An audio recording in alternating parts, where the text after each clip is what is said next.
Welcome to my channel. Subscribe, listen, and enjoy my stories every day.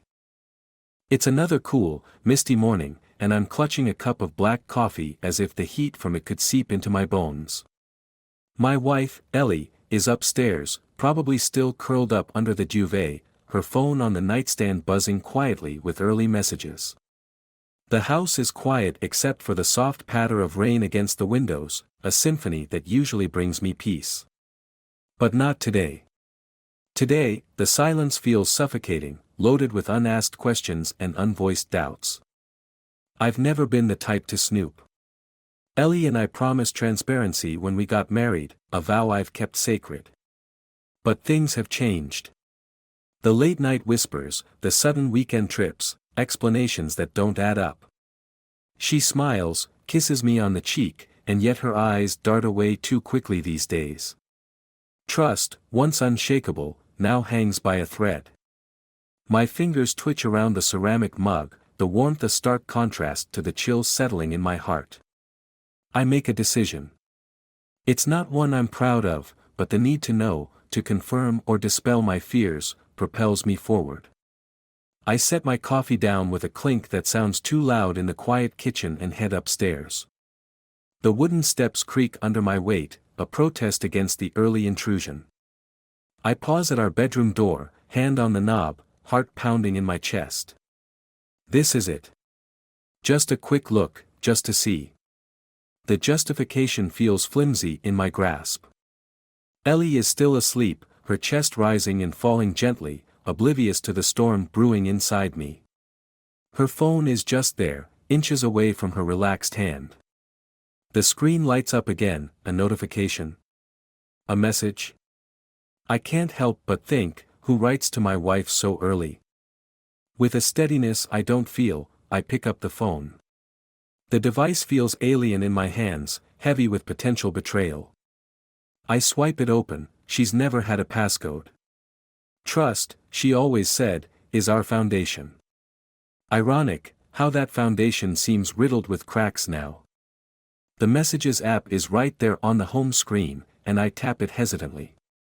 The most recent chat bubbles up, and I scroll through the messages, a growing sense of dread knotting my stomach.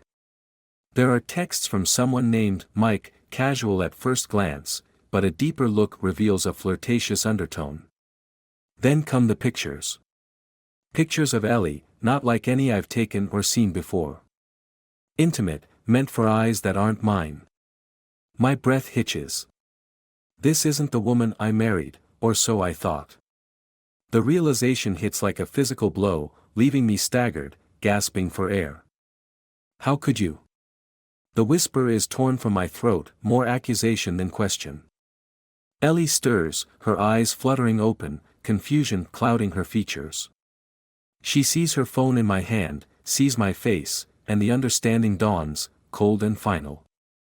James, No, I cut her off, the single word sharp, final. I feel the world tilt, a life I thought I knew slipping like sand through my fingers. We're done, Ellie.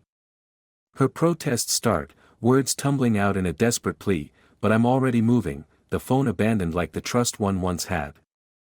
The rain outside crescendos, mirroring the chaos inside, as I pack a bag with trembling hands. I don't know where I'm going, but it can't be here. Not anymore. As I leave the house, the last thing I see is Ellie's face, crumpled and tear-streaked in the doorway. She calls out, but her voice is drowned out by the storm, her words lost to the wind. I step into the rain, the cold washing over me, trying to cleanse the betrayal, knowing that our lives will never be the same again. This is just the beginning. The rain hasn't stopped since I left the house. It drums on the roof of my car as I drive aimlessly through the streets. Finally, my phone rings, breaking the silence and my spiraling thoughts. It's Rick, my oldest friend and confidant.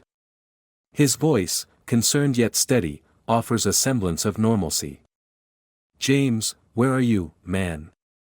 I've been trying to reach you. Ellie called me, she's worried sick. I grip the steering wheel tighter, the leather cool under my fingertips. I don't know, Rick. Just driving.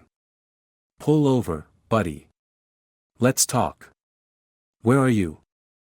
I glance around, barely recognizing the neighborhood. Near the old mill off Dawson Road. I think. Stay there. I'm coming. 20 minutes later, Rick pulls up beside me. His car, a battered old Jeep, looks out of place against the backdrop of the dilapidated mill. He doesn't bother with an umbrella as he walks over, rain plastering his hair to his forehead. We sit in my car, the silence thick. Finally, Rick breaks it.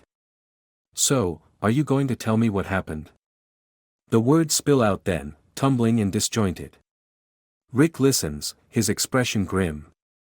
When I finish, he runs a hand through his wet hair. Damn, James. That's rough. But you know, Ellie isn't the type to. Isn't she? I interrupt, bitterness lacing my tone. I saw the messages, Rick. The pictures. Rick nods slowly, processing. Okay. But what are you going to do now? You can't just drive around in the rain. I don't know, I admit, a weary sigh escaping me. Rick's eyes narrow in thought. Let's get some coffee. My treat. There's a diner nearby, we can dry off and figure out your next move. The diner is nearly empty, save for a few scattered patrons. We choose a booth at the back, away from prying eyes. As we sip the bitter diner coffee, Rick leans forward, his voice low. Look, James, before you decide anything permanent, maybe you should talk to Ellie. Hear her out. Maybe there's an explanation. I shake my head, but Rick presses on. And what about talking to someone professional? A counselor, maybe? The suggestion hangs between us.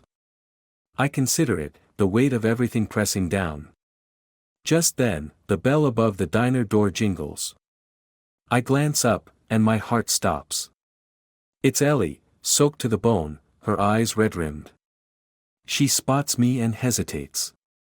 Rick nudges me. Talk to her, man. She approaches, taking the seat opposite me. Her voice is shaky. James, I can explain. I'm silent, the hurt too fresh, but Rick gives me a look that says listen. So I nod for her to continue. Ellie takes a deep breath. It's not what you think. Those messages, they were. It was a mistake. A stupid game. It didn't mean anything. A game? My voice is incredulous, sharp.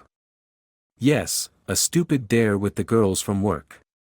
I never meant for you to get hurt. I should have stopped it. I should have thought. So, you risked our marriage for a dare. The betrayal stings anew. I know it sounds awful. I didn't think. But I love you, James. Only you. The declaration hangs in the air. Rick watches us, his expression unreadable. Please, Ellie's voice breaks, her hands reaching across the table toward mine. Can we try to fix this? I pull my hands back, unsure. Everything in me wants to believe her, to forgive her, but the doubt lingers. I need time, Ellie. She nods, tears spilling over. Okay. Take all the time you need. I'll wait. As she leaves, the rain seems to lighten, a few rays of sunlight piercing the clouds. Rick claps a hand on my shoulder. Think about it, buddy. Talk to someone. Don't make any decisions when you're this raw. I nod, the weight of his advice settling in. Maybe he's right. Maybe there's more to the story. Maybe there's a chance for redemption. Or maybe it's the end. Either way, I know I have some hard thinking to do. The sound of rain against the window accompanies my restless thoughts. The digital numbers on the clock flip to a new hour, and I'm still wide awake. Rick's words echo in my mind, urging caution, urging patience. But the images of those messages burn bright behind closed eyelids. I need answers, and the only way to get them is to face the problem head-on. With a resolve that feels more like desperation, I decide to visit the cafe where Ellie often meets her friends from work, the same group involved in the so-called game. Maybe they can provide some perspective, or at least confirm Ellie's story. The cafe is bustling with the morning rush as I push through the door. The bell chimes overhead, a stark contrast to the turmoil inside me. I spot Jenna, one of Ellie's closer colleagues, ordering at the counter. Her laughter rings clear, carefree. How can she laugh? I wonder bitterly. I approach, clearing my throat. Jenna.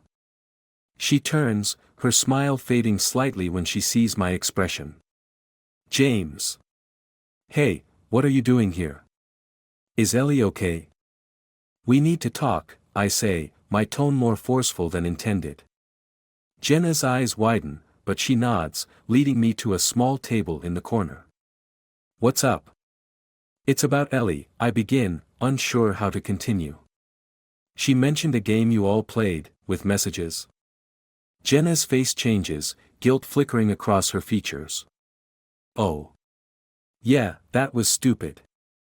We didn't think it would go so far. It was just supposed to be fun. Fun. The word tastes bitter.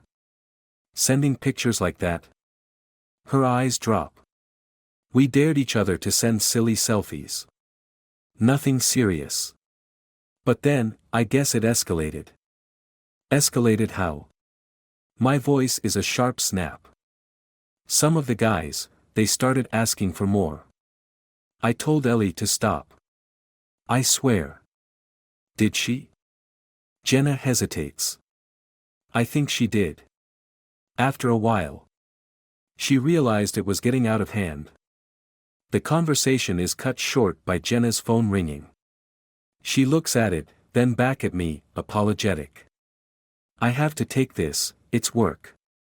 But James, Ellie loves you. She was just caught up in the moment. It wasn't anything more. I nod, though her words do little to ease the tightness in my chest. I leave the cafe with more questions than answers. The morning air is crisp, and as I walk, my phone buzzes. It's a text from a number I don't recognize. James, we need to talk. There's something about Ellie you don't know. Meet me at Parker's bar tonight. Don't tell anyone, especially not Ellie.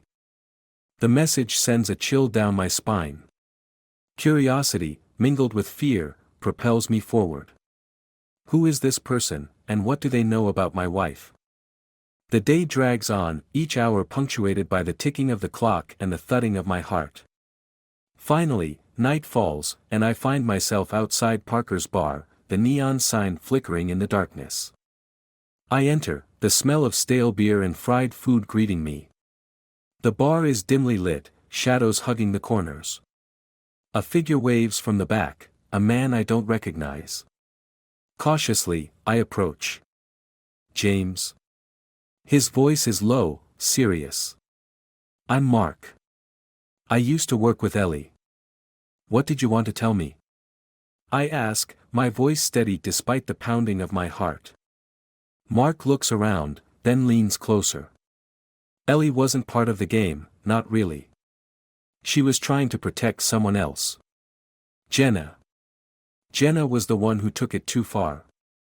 Ellie took the blame to cover for her. I reel back, shocked. Why would she do that? Ellie's like that. She protects her friends, no matter the cost. But this time, it cost her too much. The revelation shakes me. If what Mark says is true, then I've misunderstood everything. I stand, my mind racing with this new information. I need to talk to Ellie, to hear her side of the story now more than ever.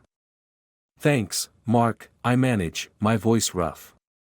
No problem, man. Just thought you should know the truth.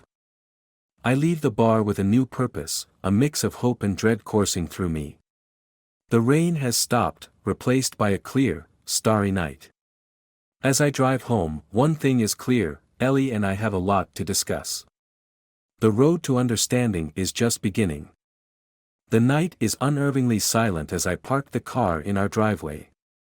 My hands tremble slightly on the steering wheel, not just from the chill in the air, but from the tumult of emotions roiling within me. Mark's revelation at the bar had turned everything on its head. If Ellie was innocent, had I condemned her unjustly? But then, why would she admit to something she hadn't done? I find Ellie in the living room, sitting in the dim glow of a single lamp, her features drawn with worry. She looks up as I enter, her eyes searching mine for a hint of my state of mind. "James," she starts, rising to her feet, "I was hoping you'd come back. We need to talk," I finish for her, my voice flat. "Yes, we do." Ellie nods, taking a deep breath. "I know you're hurt, and I can't apologize enough for the pain I've caused. But there's something you need to understand." I gesture for her to continue, settling into an armchair across from her. My posture is defensive, braced for more lies. "I didn't send those pictures for fun, James. It wasn't a game for me," Ellie begins, her voice shaking slightly. "I was being blackmailed." The word hangs in the air, heavy and ominous. "Blackmailed?" I echo, my frown deepening. "Yes," Ellie's eyes are filled with unshed tears. "About a month ago, I received an email from someone anonymous. They had compromising photos of Jenna. Photos that could ruin her life. They threatened to release them unless I helped distract their other targets by flirting and sending my pictures." I struggle to process her words. "Why didn't you tell me?" "I wanted to protect Jenna, and I thought I could handle it. I didn't want to burden you with it. I thought it would go away if I just did what they asked," she explains, her voice barely above a whisper. "And you thought betraying our marriage was the solution?" I ask, anger and hurt warring within me. "I made a mistake," Ellie admits, her voice breaking. "I thought I was helping a friend, but I didn't see how far I had fallen until it was too late." The room spins slightly as I try to take it all in. Ellie being blackmailed, her misplaced loyalty to Jenna, and the lies that had crept into our life. It's too much. "Who was blackmailing you?" I demand, needing to understand the full scope of the deception. Ellie shakes her head, a helpless gesture. "I don't know. I never saw a face, only received emails. But James, believe me, I never wanted to hurt you. I was just so scared." A silence stretches between us, thick and suffocating. I look at the woman I married, seeing the fear in her eyes, the desperation. But alongside it, there's something else, resignation. "You chose Jenna over our marriage," I state coldly. "I thought I was protecting everyone," Ellie responds, her voice hollow. "But I was wrong. I see that now." The air shifts around us, charged with the finality of the moment. I can't be with someone who doesn't trust me enough to be honest. "Who chooses lies over us," I say, standing. The finality in my voice surprises even me. Ellie stands too, reaching out, but I step back. "James, please. I hope you find peace, Ellie. But I can't be part of your life anymore. Not after this." Turning away, I leave her standing there, a figure etched with sorrow. The cool night air hits me as I step outside, a bitter echo of the void opening inside me. As I drive away, the house recedes into the darkness, a chapter closed forever in the book of my life. The deception revealed had shattered everything irrevocably. The finality is not just of a marriage ended, but of trust and love lost in the shadows of betrayal and misplaced loyalty. As the road stretches out before me, I know this is a journey I must undertake alone, leaving behind the ruins of what was once my most cherished relationship.